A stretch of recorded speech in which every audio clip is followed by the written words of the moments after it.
Hello everyone, welcome to our channel nursing knowledge #Nightingale nursing. आज हम CAD का part 2 जो हम लोग का लास्ट वीडियो में डिस्कस नहीं हुआ उस वीडियो के बारे में आज हम पढ़ाई करेंगे। तो लास्ट क्लास में हम लोगों ने डिस्कस किए थे कि what is coronary artery disease, what is atherosclerosis, what is the causes and the risk factors, what is the pathophysiology of the CAD। तो आज हम डिस्कस करेंगे with the first point of signs and symptoms of the coronary artery disease.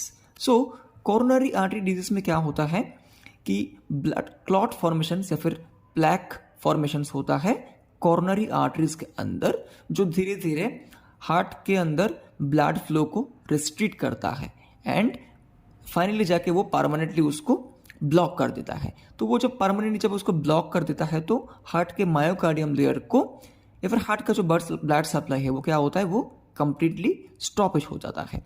Blood flow जब धीरे धीरे restrict होता है ये एक ही दिन में नहीं होता है, right. It's a progressive process. पहले क्या होता है, स्मॉल क्लॉट होता है, उसके बाद मीडियम क्लॉट होता है, उसके बाद वो क्लॉट लार्ज क्लॉट होता है और उसके बाद जाके फाइनली कोरोनरी आर्टरी को परमानेंटली वो ब्लॉक कर देते हैं। तो सिम्टम्स भी जो होगा वो एक ही दिन में एक ही टाइम पे वो सेम सिम्टम्स नहीं आएगा। पहले क्या होगा, थोड़ा सा माइल्ड सिम्टम्स रहेगा और उसके बाद क्या होगा, सिम्टम्स जो है वो प्रोग्रेस कंडीशंस के साथ वो बढ़ता जाएगा। सो प्राइमरी जो साइंस एंड सिम्टम्स है वो क्या होता है, वो फर्स्ट क्या होगा, पेशेंट्स को चेस्ट पेन फील होगा। कब, जब वो कोई काम करेंगे। क्यों, क्योंकि जब हम लोग काम करते हैं तो हम लोग के बॉडी के अंदर ब्लड फ्लो इंक्रीज होता है, राइट। सो ब्लड फ्लो यहाँ पे इंक्रीज हो रहा है, हार्ट को ज़्यादा पंप करना पड़ रहा है और लेकिन हार्ट का जो पंपिंग जो एक्शंस है उस पर कोरोनरी आर्टरी के अंदर कोई ना कोई क्लॉट है, तो क्या होगा, ब्लड जो है वो ठीक से पंप नहीं कर पा रहा है, तो इसलिए क्या होगा, उनको एक चेस्ट पेन फीलिंग आएगा। लेकिन वो क्या होगा, वो रेस्ट के साथ वो चेस्ट पेन मतलब वो ठीक हो जाएगा। नेक्स्ट देखिए, चेस्ट के अंदर एक हेवीनेस फीलिंग आएगा। यस, बिकॉज चेस्ट के अंदर जब मतलब हार्ट के अंदर क्या हो रहा है, वहाँ पे ठीक से ब्लड पंप नहीं हो पा रहा है, तो ब्लड जो है वो एक जगह पे क्या हो रहा है, वो ऑक्लूड हो रहा है या फिर वो रुक रहा है। तो वो जब होता है ना, पेशेंट्स को एक हेवीनेस ऑफ चेस्ट फीलिंग होता है। देन क्या होगा, स्वेटिंग। एग्जैक्टली, क्योंकि ब्लड फ्लो जब ठीक से नहीं होगा, ब्लड अल्टीमेटली क्या करता है, हम लोग के पूरे बॉडी के अंदर वो एक इक्वल रेंज में इक्वल प्रेशर्स में क्या होता है, वो मतलब बहता रहता है, it will flow, right. So due to certain अगर कोई ब्लॉक है तो what will happen, certain hormonal regulations also will be there, right. So it will be causing the sweating. तो पेशेंट्स को क्या होगा, स्वेटिंग हो सकता है। देन पैल्पिटेशंस मतलब feeling of one heart beat, मतलब पेशेंट्स जो है वो क्या करेंगे, वो खुद के हार्ट बीट को फील कर सकेंगे। जैसे होता है ना, कभी कभी हम लोग कभी कभी बहुत दौड़ के आते हैं और हमारा हार्ट बीट इतना फास्ट होता है क्योंकि हार्ट के ऊपर का जो एक्शंस है, जो उसका जो वर्किंग फंक्शंस है वो इतना ज़्यादा होता है कि हम अपने हार्ट बीट को क्या करते हैं, हम लोग कभी कभी फील कर पाते हैं। लेकिन कॉन्स्टेंटली हार्ट बीट को अगर आप फील कर पा रहे हो, that is not normal, okay. तो पेशेंट्स को क्या होगा, पेशेंट्स को पैल्पिटेशंस फीलिंग होगा। देन लेट सिम्टम्स क्या होगा, स्टेबल एंजाइना। स्टेबल एंजाइना का मतलब क्या है, एंजाइना का मतलब है चेस्ट पेन। तो लेट में क्या होगा, जब वो क्लॉट परमानेंटली लार्ज या फिर बिग होके जब वो कंप्लीटली आर्टरी को ब्लॉक करता है, तब क्या होगा, पेशेंट्स को जो ब्लड फ्लो है वो रुक जाएगा। फिर वो जब प्रेशर जब आएगा आर्टरी के अंदर, उसके वजह से पेशेंट्स को एक स्टेबल एक एंजाइना फीलिंग हो, जो क्या होगा, मेडिसिन के साथ, एग्जाम्पल नाइट्रोग्लिसरीन, उसके साथ भी क्या होगा, वो एंजाइना नहीं मतलब रिड्यूस होगा, वो और भी कॉन्स्टेंटली वो बढ़ता जाएगा। फिर वो जब कॉन्स्टेंटली जब बढ़ता जाएगा तब क्या होगा, पेशेंट्स का लैक ऑफ कॉन्शियसनेस होगा, क्योंकि हार्ट के अंदर जो ब्लड फ्लो है वो कहीं ना कहीं पूरा ऑक्लूड हो चुका है। फिर पेशेंट्स का जो ब्लड सर्कुलेशंस है वो क्या होगा, वो ऑटोमेटिकली वो स्टॉप हो जाएगा। फिर एट ए सर्टेन पॉइंट जब हार्ट को जब ब्लड नहीं मिल रहा है और हार्ट जब ब्लड पंप नहीं कर पा रहा है पूरा बॉडी ऑर्गन के अंदर, तो क्या होगा, ऑक्सीजन का शॉर्टेज आएगा बॉडी के अंदर, हाँ। So the patients can lose the consciousness and then when it will lead to the MI, right, myocardial infections, the certain chemical changes, certain hormonal changes will be there.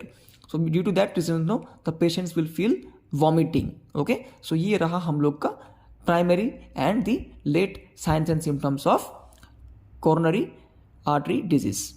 Now the next part is how to do the diagnosis of CAD, कि CAD को हम लोग कैसे diagnosis करें।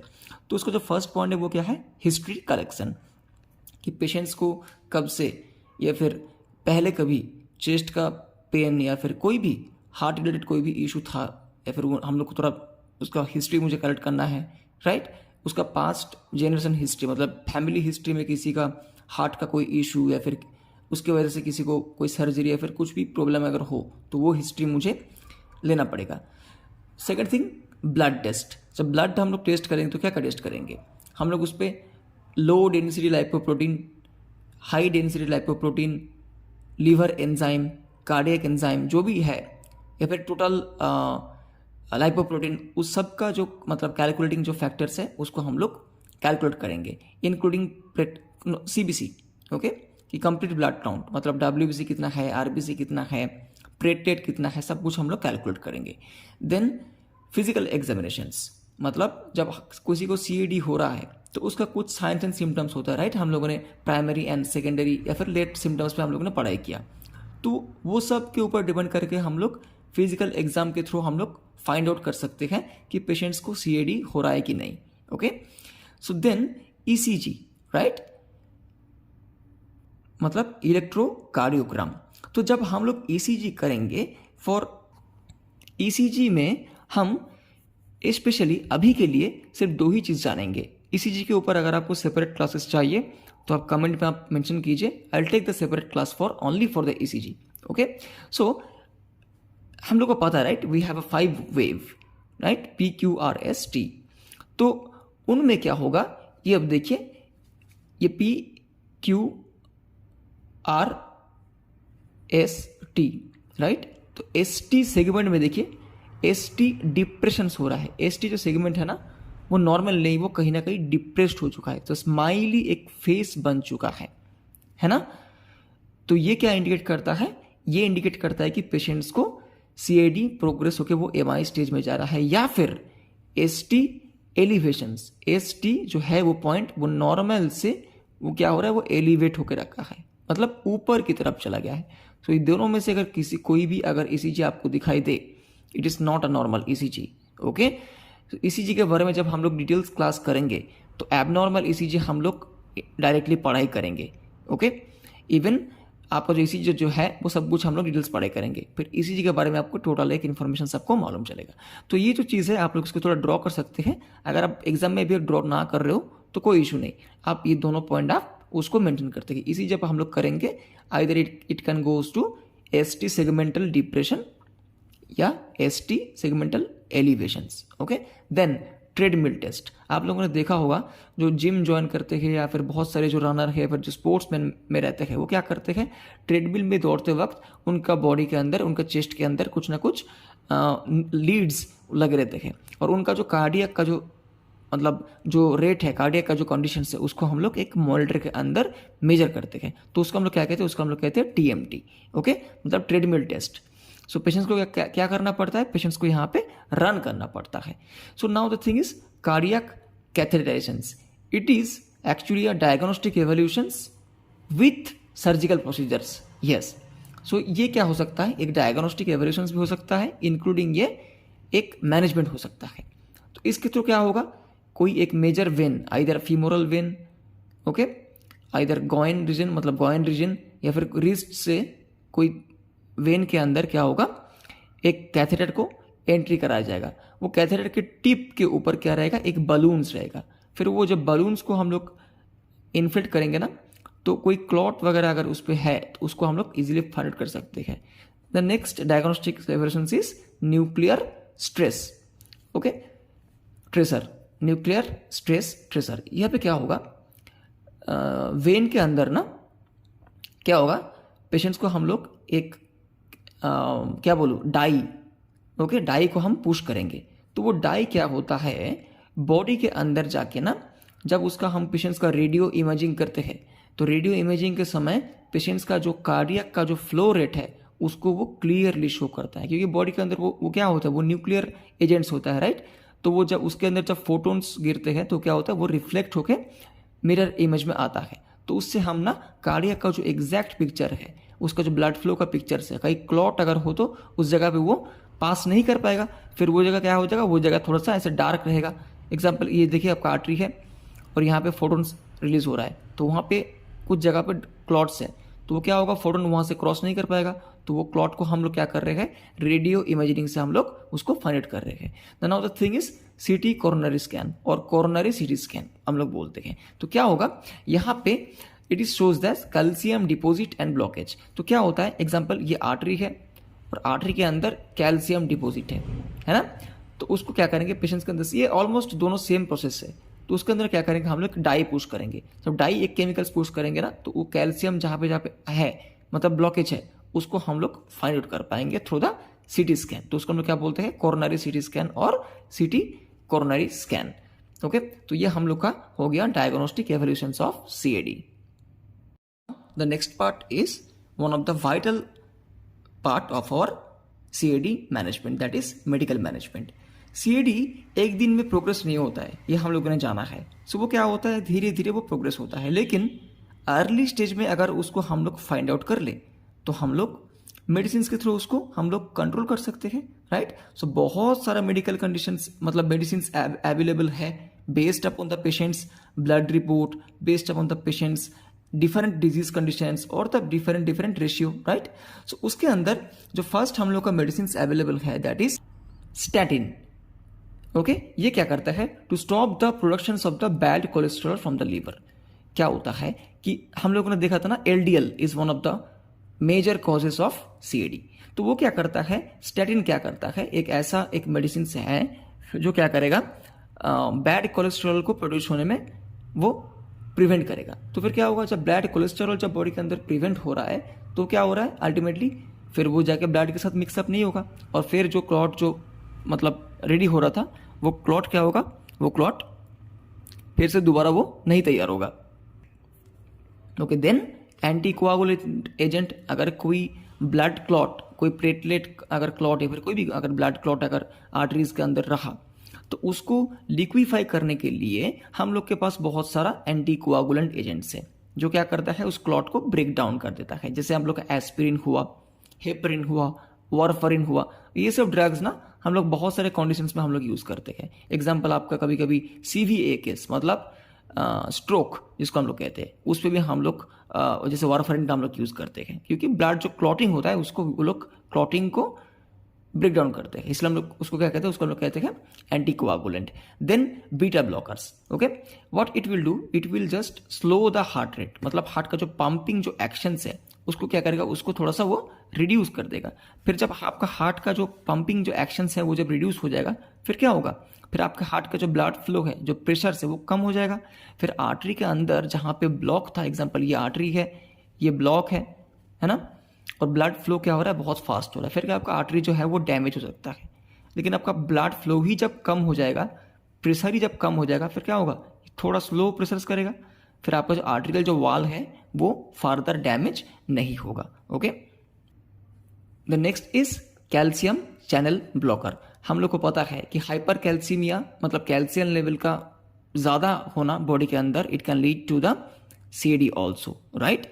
सो what will happen, calcium channel blocker क्या करता है, where the beta blockers can't work ना, it can improve the symptoms of chest pain. मतलब क्या करता है, चेस्ट जब पेन होता है ना, तो उसको कंट्रोल करता है कौन, कैल्शियम चैनल ब्लॉकर। मतलब ये क्या करता है, बॉडी के अंदर जो एक्सेसिव जो कैल्शियम जो कॉन्ज्यूम्स होता है, तो वो क्या करता है, कभी कभी क्लॉट फॉर्मेशंस करता है, तो उस क्लॉट को क्या करता है, वो कैल्शियम को एब्जॉर्ब होने में उसको प्रिवेंट करता है। फिर पेशेंट्स को क्या होगा, पेशेंट्स को चेस्ट जो पेन हो रहा था उसको कंट्रोल कर देता है। Then angiotensin converting enzyme inhibitor, और उसको हम लोग बोलते हैं ACE inhibitors.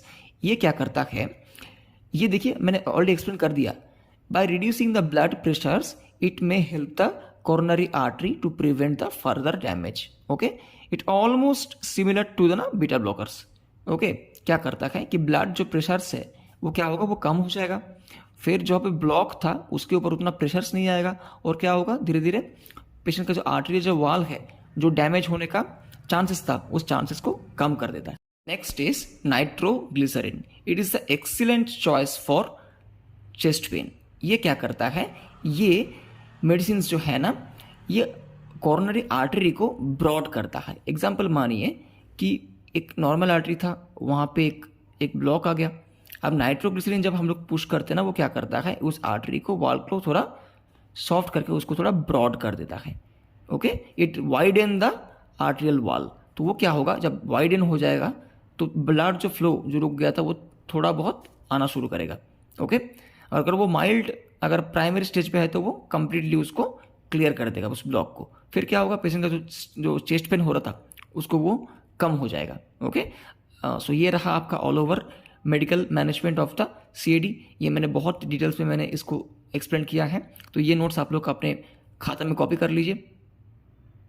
The next thing is surgical management. So medical management करने के बाद भी जब हम देखते हैं कि नहीं इसको हम लोग ट्रीट नहीं कर सकते, सो the patients need surgery, right. So first जो हम लोग का सर्जरी है दैट इज बहुत ही कॉमन, आप लोगों ने नाम सुना होगा, coronary angioplasty and stent placement. अब क्या होगा, देखिए कि ये हम लोग का कोरोनरी आर्टरी है ना, तो वो क्या होगा, हम लोग एक मेजर वेन चूज करेंगे, आइदर रिस्ट आइदर गॉइन। उस वेन से हम लोग क्या करेंगे, एक कैथेटर हम लोग एंट्री कराएंगे। ओके, सो कैथेटर एंट्री करने के बाद कोरोनरी आर्टरी तक उसको हम लोग लेके जाएंगे। जब हम लोग उसको लेके जाएंगे ना, फिर क्या करेंगे, जहां पे ब्लॉक है वहां पे पहले उस ब्लॉक को हम लोग बहुत सारे मेडिसिन से या फिर उसको काट करके हम लोग निकालेंगे। फिर क्या करेंगे, हम लोग एक बलून को हम लोग बाहर से उसको इन्फ्लेट करेंगे। तो जब बलून को हम लोग इन्फ्लेट करेंगे, फिर क्या होगा, जो आर्टरियल जो वाल जो ब्लॉक हुआ था वो क्या होगा, वो वाइडन हो जाएगा। फिर उसके बाद क्या करेंगे, उसके अंदर में हम लोग स्टेंट, ये क्या होता है एक्चुअली, ये टाइटेनियम मेड एक केज टाइप ऑफ थिंग होता है। ओके, एक केज आपको समझते हैं ना, केज कैसे होता है, उस टाइप का एक चीज बना रहता है। तो वो जब हम लोग प्लेसमेंट करेंगे, वो क्या होगा, आर्टरियल वाल को एक ओपन करके वो एक होल्ड करके रखते हैं। ओके, एग्जाम्पल ये आपका आर्टरियल वाल है, एग्जाम्पल मानिए, तो ये उसको केज क्या कर रहा है, उसका एक स्टेबल कंडीशंस ऐसे उसको वाइड करके उसको पकड़ के रखा है। सो वो क्या होगा, अल्टीमेटली ब्लड फ्लो को इजीली वो करेगा। Okay, so that is called coronary angioplasty and stent placement. इस पे आपको एक्सप्लेन ज़्यादा नहीं करना है, बस ये सर्जरी का नाम लिखना है और वो क्या है आपको थोड़ा 2-3 लाइन में आपको एक्सप्लेन करना है। ओके, नोट्स अवेलेबल है, इसका फ्रेश नोट्स भी आपका अवेलेबल है, आपको अगर चाहिए you can put in the comment sections, and with your email ID we will send you. Okay, so the next thing is coronary artery bypass graft surgery, और जिसको हम लोग कहते हैं CABG। तो BSc नर्सिंग के लिए CABG कभी कभी सेपरेट क्वेश्चंस भी आपका आता है, तो लेकिन इस टॉपिक के अंदर हम लोग इसको सेपरेटली डिस्कस नहीं करेंगे, फिर टॉपिक बहुत ही लंबा हो जाएगा।